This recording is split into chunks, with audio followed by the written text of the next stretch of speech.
PM Modi के कार्यकाल में देश काफी तेजी से आगे बढ़ रहा है। मोदी सरकार का 11 साल का रिकॉर्ड उज्जवल है।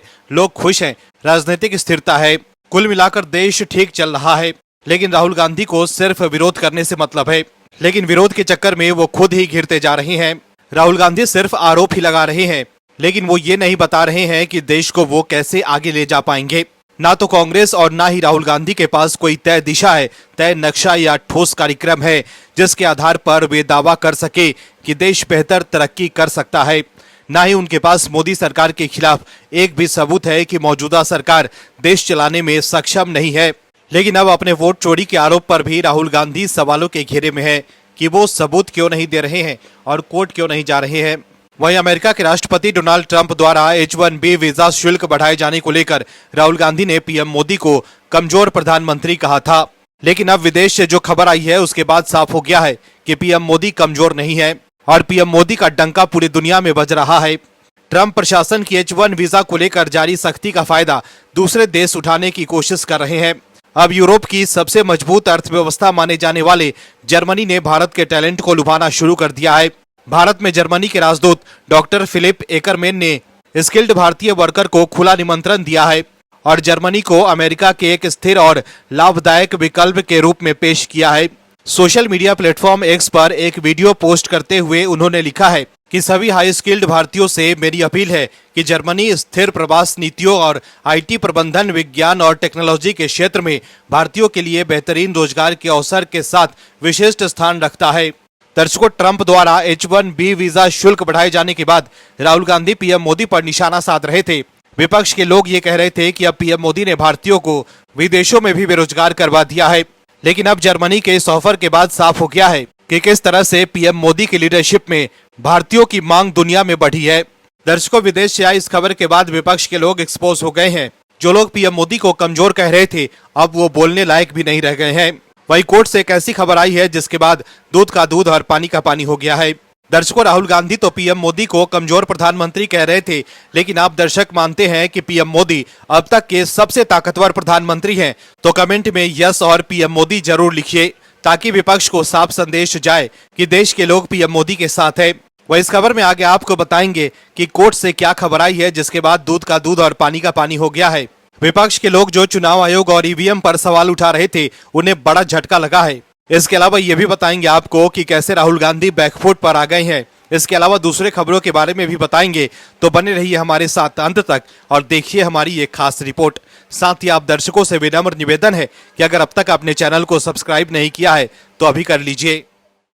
चुनाव में मिली हार के बाद पहले राहुल गांधी एक ही राग अलापते रहते थे कि ईवीएम से छेड़छाड़ कर बीजेपी ने चुनाव जीती है। लेकिन जब पिछले साल 2024 में सुप्रीम कोर्ट ने साफ कर दिया कि ईवीएम से छेड़छाड़ नहीं की जा सकती है, ईवीएम बिल्कुल ठीक है, तब राहुल गांधी ने वोट चोरी का नया शिगुफा छोड़ा। पहले चुनाव आयोग विपक्ष को चैलेंज दे रहा था कि अगर उन्हें लगता है कि ईवीएम से छेड़छाड़ संभव है तो वो चुनाव आयोग के दफ्तर आकर ये साबित कर दे। लेकिन विपक्ष के लोग चुनाव आयोग के पास नहीं गए। लेकिन जब सुप्रीम कोर्ट ने ईवीएम को हरी झंडी देकर विपक्ष को झूठा साबित कर दिया, तब राहुल गांधी और विपक्ष के लोगों ने ईवीएम पर सवाल उठाना बंद किया।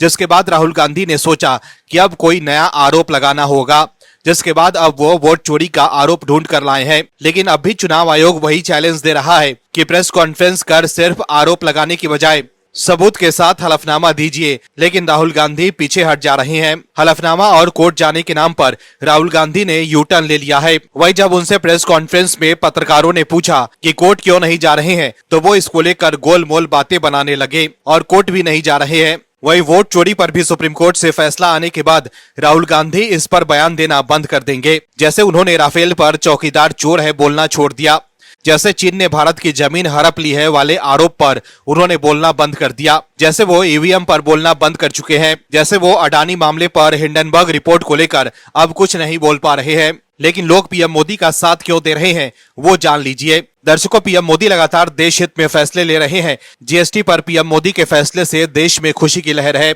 सोमवार से जीएसटी 2.0 से आम लोगों के जीवन में होने वाले संभावित बदलाव को बीजेपी बिहार विधानसभा चुनाव में भुनाने की कोशिश में जुटी है। यूं तो पार्टी की ओर से जीएसटी बचत उत्सव के नाम पर पूरे देश में अभियान शुरू किया गया है, लेकिन बिहार के लिए खास टीम बनाई गई है और इसमें पार्टी को अपने सहयोगी जेडीयू का भी सहयोग मिलने की पूरी संभावना है। बिहार में गरीबी रेखा के नीचे रहने वाले लोगों की संख्या कुल आबादी की 1/3 से ज्यादा है। ऐसे में पार्टी को भरोसा है कि जीएसटी दरों में कटौती का लाभ उन तक सही से पहुंचने से पार्टी को चुनाव में इसका फायदा मिल सकता है। वहीं केंद्रीय कैबिनेट की बैठक में बुधवार को कई बड़े ऐलान किए गए। रेलवे कर्मचारियों के लिए प्रोडक्टिविटी बोनस को मंजूरी दे दी गई, तो वहीं शिप बिल्डिंग के लिए नया फॉर्म लाया गया है जो करीब 70,000 करोड़ रुपए का है।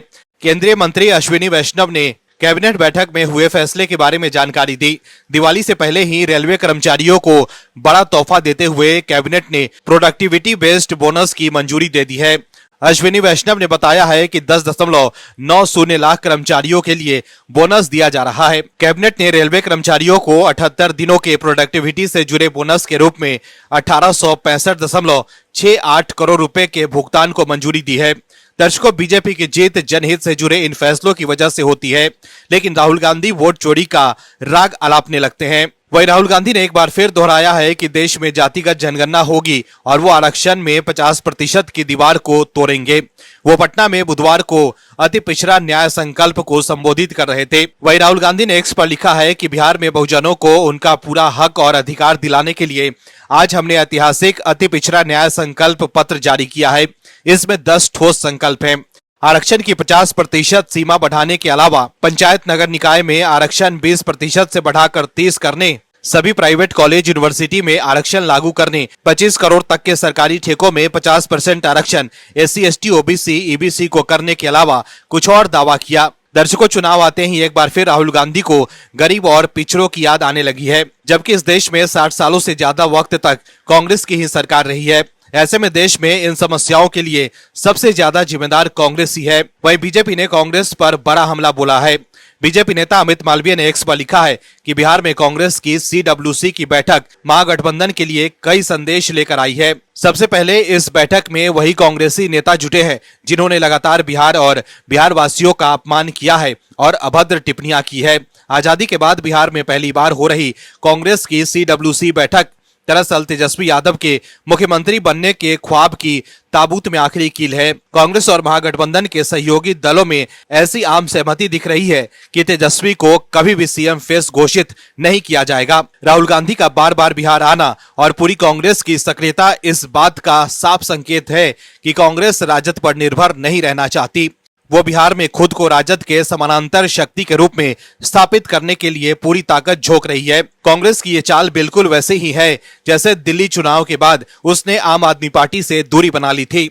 बिहार में भी यही कहानी दोहराई जा रही है और साफ है कि राजद और कांग्रेस चुनाव से पहले ही अलग अलग राह पकड़ सकते हैं। चुनाव के बाद तो यह विभाजन तय ही है। वही लालू परिवार की मुश्किलें भी बढ़ गई है। लैंड फॉर जॉब्स मामले में आरजेडी सुप्रीमो लालू यादव, तेजस्वी यादव और राबड़ी देवी को कोर्ट में पेश होना होगा। दिल्ली की राउस एवेन्यू कोर्ट इस मामले में 13 अक्टूबर 2025 को फैसला सुनाएगी। इससे पहले कोर्ट ने लालू परिवार को नोटिस भेजा है।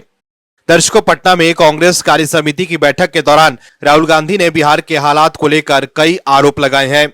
उन्होंने कहा है कि आजादी के बाद से लगातार बिहार की जनता के साथ अन्याय और शोषण हुआ है। केंद्र और राज्य में बैठे सत्ताधारियों ने इस राज्य की संभावनाओं को कुचल दिया, जबकि यहाँ के लोग मेहनतकश और प्रतिभाशाली हैं। वहीं से पहले एक्स पर पोस्ट कर राहुल गांधी ने लिखा था कि भारत में युवाओं की सबसे बड़ी समस्या बेरोजगारी है और इसका सीधा रिश्ता वोट चोरी से है। जब कोई सरकार जनता का विश्वास जीतकर सत्ता में आती है तो उसका पहला कर्तव्य होता है युवाओं को रोजगार और अवसर देना। लेकिन बीजेपी चुनाव ईमानदारी से नहीं जीतती, वो वोट चोरी कर और संस्थाओं को कैद करके सत्ता में बने रहते हैं।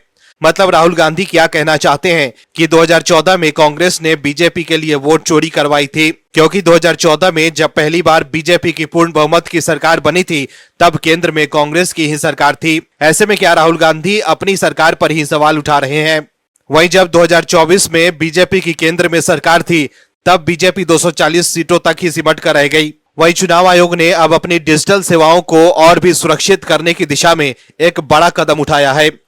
चुनाव आयोग ने अपने ECI नेट पोर्टल और एप्लीकेशन पर एक नया इलेक्ट्रॉनिक सिग्नेचर फीचर शुरू किया है। इस नए नियम के तहत अब किसी भी मतदाता को रजिस्टर करने या वोटर लिस्ट से नाम हटाने या सुधार करने के लिए आधार से लिंक मोबाइल नंबर के जरिए अपनी पहचान प्रमाणित करनी होगी।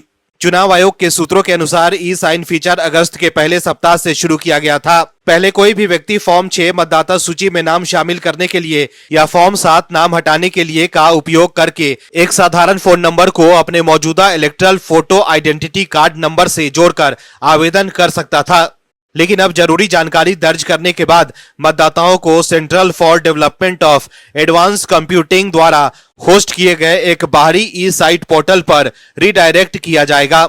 यहाँ उपयोगकर्ता को अपने आधार लिंक फोन नंबर पर भेजे गए ओटीपी के माध्यम से अपने आधार को प्रमाणित करना होगा। एक बार ये प्रमाणीकरण पूरा हो जाने पर उपयोगकर्ता को वापस चुनाव आयोग की साइट पर भेज दिया जाएगा। वही चुनाव आयोग के इस फैसले के बाद राहुल गांधी ने एक्स पर लिखा है कि ज्ञानेश जी, हमने चोरी पकड़ी तब आपको ताला लगाना याद आया, अब चोरों को भी पकड़ेंगे, तो बताइए सीआईडी को सबूत कब दे रहे हैं आप। दर्शकों, चुनाव आयोग समय समय पर फैसला लेता रहता है ताकि उनका डिजिटल सेवा और भी सुरक्षित हो सके, लेकिन राहुल गांधी हर मुद्दे पर क्रेडिट लेने सामने आ जाते हैं। राहुल गांधी शायद पहले ऐसे व्यक्ति होंगे जो सबूत होते हुए भी कोर्ट नहीं जा रहे हैं। ऐसे में कोर्ट न जाकर क्या राहुल गांधी चुनाव आयोग की मदद नहीं कर रहे हैं? अगर कोर्ट जाकर वो कोर्ट में चुनाव आयोग की पोल खोलते तो दूध का दूध और पानी का पानी हो जाता। लेकिन अब कोर्ट से जो खबर आई है उसके बाद साफ हो गया है कि राहुल गांधी कोर्ट जाने से क्यों भाग रहे हैं। दर्शकों, आजादी के बाद पहली बार 24 सितंबर को पटना में कांग्रेस वर्किंग कमेटी की बैठक हुई। इस मीटिंग में कांग्रेस के अध्यक्ष मल्लिकार्जुन खड़गे, राहुल गांधी समेत कांग्रेस पार्टी के सीनियर लीडर मौजूद रहे। वही मीटिंग के बाद कांग्रेस के नेताओं ने प्रेस कॉन्फ्रेंस की। इस दौरान जयराम रमेश ने कहा कि तेलंगाना में सितंबर 2023 में ऐसी ही सीडब्ल्यूसी मीटिंग हुई थी और 2 महीने के अंदर कांग्रेस की सरकार बनी थी। अब पटना में काउंटडाउन शुरू हो चुका है। बिहार में महागठबंधन की सरकार बनने वाली है।